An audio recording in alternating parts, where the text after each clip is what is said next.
You want to invite a member to your team, but they don't have a CampaignTrackly account yet. Here's what you do.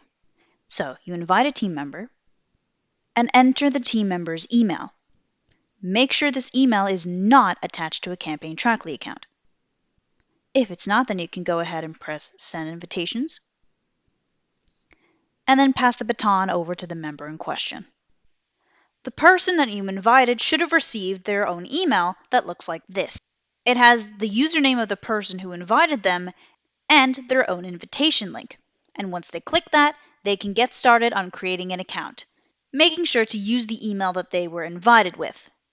Once their username and password are set up, they can click Continue, verify their email through an email that looks like this, click back to CampaignTrackly, and then be able to immediately see that they are part of the team and conveniently added to the admin workspace, which you should also be able to see on your end.